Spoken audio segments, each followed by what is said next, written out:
حضرت عبداللہ بن مسعود رضی اللہ تعالیٰ عنہ فرماتے ہیں بینما نحن فی مسجد الخیف لیلۃ عرفہ، یعنی عرفہ کے دن رات مسجد خیف میں مینا میں ہم تھے۔ دیکھیے 7ویں ذی الحجہ کو حاجی شام کے وقت نکلتے ہیں، مینا کے میدان میں پہنچتے ہیں، 8ویں ذی الحجہ کی نماز فجر سے لے کر عشاء تک 9ویں ذی الحجہ کی فجر بھی مینا میں پڑھتے ہیں۔ 9ویں ذی الحجہ کی فجر کے بعد عرفات میں جاتے ہیں، اور عرفات میں سورج نکلنے سے لے کر ڈوبنے تک رہتے ہیں۔ سورج ڈوبنے کے بعد مغرب کی نماز وہاں سے پڑھے بغیر مزدلفہ جاتے ہیں۔ یہ مینا، یہ عرفات، یہ مزدلفہ کھلے میدانوں کا نام ہے، وہاں کوئی تعمیر نہیں ہے، وہاں کوئی عمارت نہیں ہے۔ حدیث پاک ہے، حضور پاک صلی اللہ علیہ وسلم نے مینا میں تعمیر کرنے سے منع فرمایا، لیکن سنا بھی گیا، جا رہا تھا، دیکھا بھی گیا کہ آج کل کنارے کرانے میں بڑی بڑی بلڈنگیں بنا دی گئی ہیں مینا کے میدان میں، جو بہت زیادہ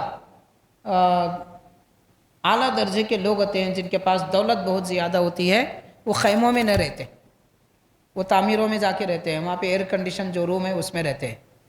سرکار دو عالم صلی اللہ علیہ وسلم نے منع فرمایا ہے۔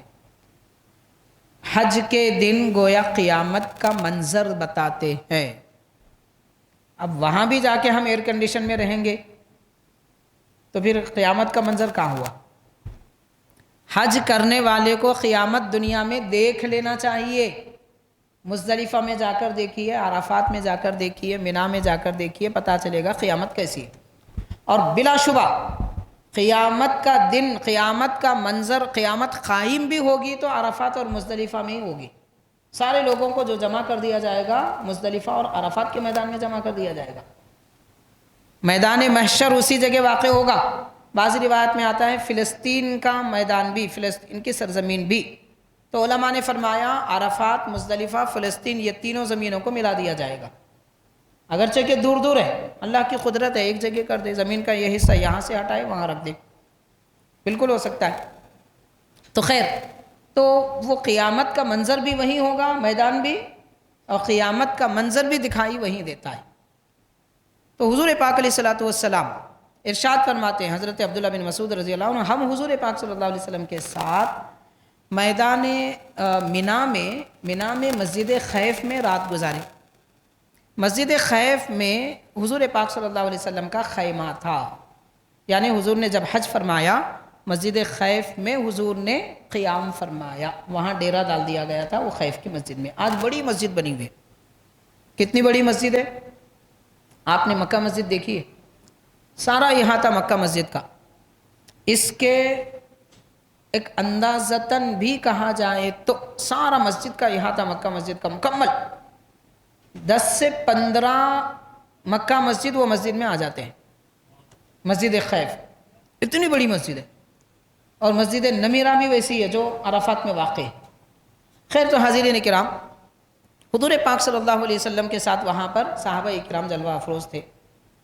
عرفہ جانے سے پہلے کی رات میں، یعنی 8ویں رات، 9ویں رات، 9واں دن گزر گیا اور 10ویں دن کی رات آئی تھی اس میں۔ خیر، تو حضرت عبداللہ بن مسعود رضی اللہ عنہ فرماتے ہیں ہم بیٹھے ہوئے تھے کہ اچانک سانپ کے جانے کا ہم کو احساس ہوا، اس کی سرسراہٹ محسوس ہوئی۔ فرماتے ہیں دیکھا ایک بڑا سانپ ہے، اچانک وہ بل میں گھس گیا، کوئی سوراخ تھا زمین میں، اس میں گھس گیا۔ حضور پاک صلی اللہ علیہ وسلم نے کیا فرمایا؟ تو آپ فرماتے ہیں اذ سمعنا حس الحیہ، سانپ کی محس کا احساس ہم کو ہوا، حضور نے فرمایا اقتلوہا، اس کو مار دو۔ یہ پیارے نبی کا حکم ہے، اگر کوئی زہریلی چیز دیکھو تو مارو۔ دین یہاں تک حکم دیتا ہے اگر آپ نماز میں بھی ہے اور کوئی زہریلی چیز دیکھے تو فوراً اس کو مار دیں، نماز چھوڑ دیں، نماز ٹوٹتی نہیں۔ نماز کی حالت میں بھی اگر سانپ بچھو کوئی زہریلی چیز نظر آئے، نماز چھوڑ دیں، فوری اسے ماریں تاکہ دوسروں کو تکلیف نہ دے۔ پھر جہاں سے چھوٹی تھی نماز وہیں سے ادا کریں، لیکن کب؟ جب کہ اپنی زبان سے آواز نہ نکالیں، بات نہ کریں۔ اگر نماز چھوڑ کر سانپ مارنے کو نکلے اور بات کر لیے، نماز ٹوٹ گئی۔ تو بغیر کسی دنیاوی عمل کے صرف مار کر آ کے کوئی نماز پڑھ سکتا ہے، اتنی بھی اجازت ہے۔ تو زہر سے بچانے کا حکم دیا گیا۔ اب آپ دیکھیے کہ سانپ کے زہر سے بچانے کا حکم ہے، آج انسان ایک دوسرے کو اپنے زہر سے ڈس رہا ہے۔ چھوٹی چھوٹی باتوں پر دیکھو آپ قتل و غارت گری ہو رہی ہے، یہ اس کو مار دیا، وہ اس کو مار دیا، بیوی شوہر کو مار دی، شوہر بیوی کو مار دی، ساس سسرے مل کر، گھر کے لوگ مل کر جو ہے بہو کا گلا گھونٹ دیے، نعوذ باللہ اس کو جلا دیے۔ کیا تماشے ہو رہے ہیں! معمولی سے قرضے، چند پیسوں کے لیے، 500,000 روپے کے لیے لوگ لڑ رہے ہیں، مر رہے ہیں۔ اب آپ غور کریں، سانپ کا زہر زیادہ خطرناک ہے یا انسان کا زہر خطرناک ہے؟ اور بلا شبہ انسان کا زہر بڑا خطرناک ہے، بڑا خطرناک ہے۔ انسان ہے تبھی وہ سنبھلا ہوا ہے، یعنی ہمارا ایمان ہماری برائیوں پر غالب ہے، اس وجہ سے ہم انسان بنے ہوئے، ورنہ کوئی درندہ انسان کا مقابلہ نہیں کر سکتا، اتنا خطرناک ہے انسان۔ پیارے آقا صلی اللہ علیہ وسلم نے ایک حیوان کو انسان بنایا، ایمان عطا فرمایا، تعلیم عطا فرمائی، دلوں کو پھیرا۔ آج تک نبی پاک صلی اللہ علیہ وسلم کی توجہ، عنایت، نظر مسلمانوں پر ہے، تبھی تو پھر بھی ہم تھوڑے بہت انسان بنے ہوئے۔ اب جو سرکار کی نظروں سے، عنایتوں سے ہٹ گئے، وہ درندے پن کے کام کر رہے ہیں۔ تو بہرحال سانپ کو مارنے کا حضور نے حکم فرمایا، کیونکہ اس سے تکلیف ہوتی ہے۔ صحابی فرماتے ہیں حضرت عبداللہ بن مسعود رضی اللہ تعالیٰ عنہ، ہم اٹھے ہی تھے کہ وہ ایک بل میں گھس گیا۔ تو صحابہ فرماتے ہیں ہم نے کچھ گھاس وغیرہ، سوکھی گھاس جمع کی اور کچھ لکڑیاں لائے تاکہ وہ بل میں جلا کر اندر ڈال دیں، تاکہ وہ وہیں جل جائے، مر جائے، اس ارادے سے۔ اس کے بعد حضور پاک صلی اللہ علیہ وسلم نے ارشاد فرمایا کہ چھوڑ دو، اللہ تبارک و تعالیٰ نے تمہارے ضرر سے اس کو بچایا، اس کے شر سے تم کو بچایا۔ حاضرین کرام، مطلب یہ کہ اگر وہ سانپ اوپر رہتا تو سانپا مار دیتے، تو ضرر سے سانپ بچ گیا، اندر چلا گیا۔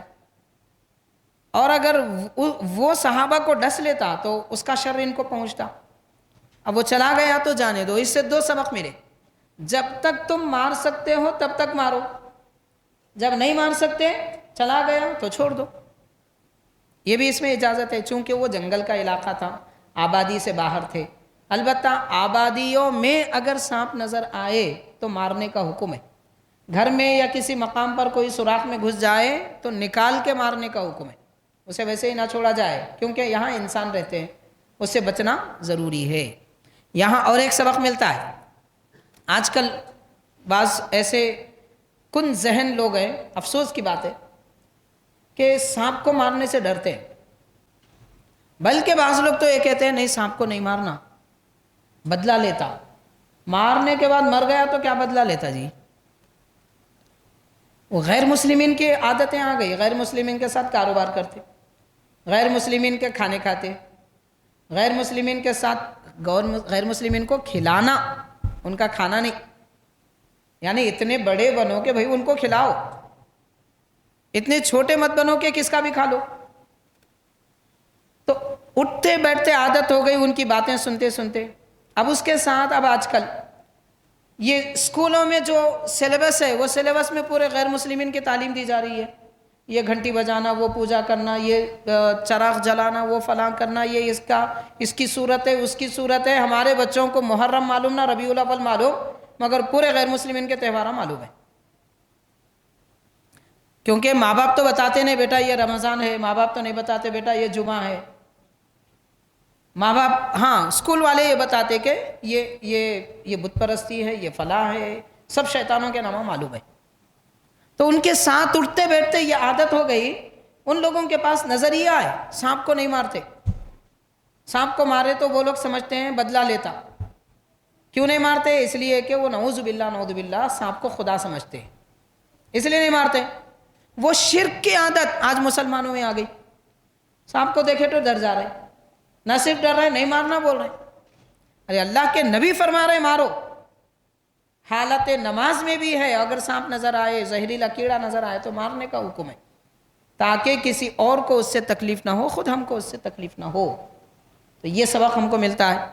تو غیروں کی صحبت میں رہ کے غیروں کی باتیں اختیار نہیں کرنا، علماء کی صحبت میں بیٹھیے، دین کی باتیں معلوم ہوتی، اسلام کی باتیں معلوم ہوتی۔